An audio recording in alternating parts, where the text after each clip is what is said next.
Hello friends, આજે આપણે બનાવશું બ્લેક ફોરેસ્ટ કેક. એ બનાવવા માટે મેં 1.5 કપ જેટલું ચોકલેટ પ્રીમિક્સ લીધું છે અને એમાં 1 કપ જેટલું દૂધ ઉમેરી અને બેટરને સરખું મિક્સ કરી અને ગ્રીસ કરેલી તપેલીમાં મેં એને 1 કલાક માટે સ્ટીમ થવા દીધું છે.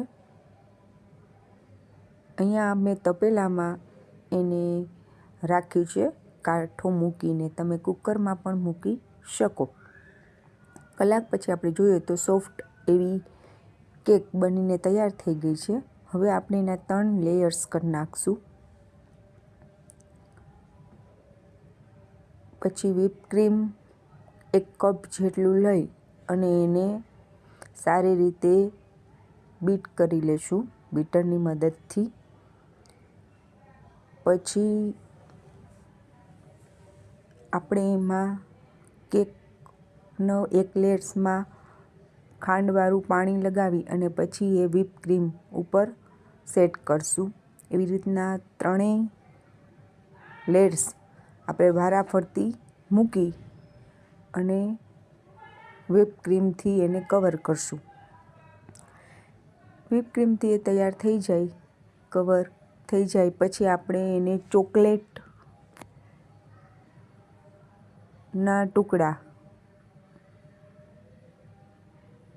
ચેરી અને ગોલ્ડન બોલ્સથી એને ડેકોરેશન કરશું. તો આવી રીતના ઇન્સ્ટન્ટ આપણે જ્યારે કેક કરવી હોય તો આપણે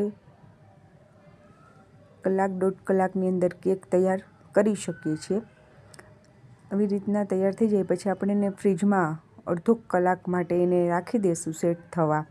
તો આપણી કેક છે એ સરસ મજાની તૈયાર થઈ જશે અને ખાવામાં પણ ખૂબ જ સરસ લાગે છે. તમે ડેકોરેશન કરવા માટે તમને જે અનુકૂળ લાગે એ તમે લઈ શકો છો. અહીંયા મેં ચેરીને બોલ્સ અને ચોકલેટ લીધી છે. હવે આપણે એને કટ કરીશું તો તમે એને જોઈ શકશો કે સરસ મજાના એ 3 લેયર્સમાં એ કેક તૈયાર થઈ ગઈ છે અને બાર જેવી જ આ કેક લાગે છે. તો એક વખત તમે જરૂર ટ્રાય કરજો. અને તમને જો મારો આ વિડીયો ગમ્યો હોય તો લાઈક, શેર અને સબસ્ક્રાઈબ કરવાનું ભૂલતા નહીં. Thank you very much.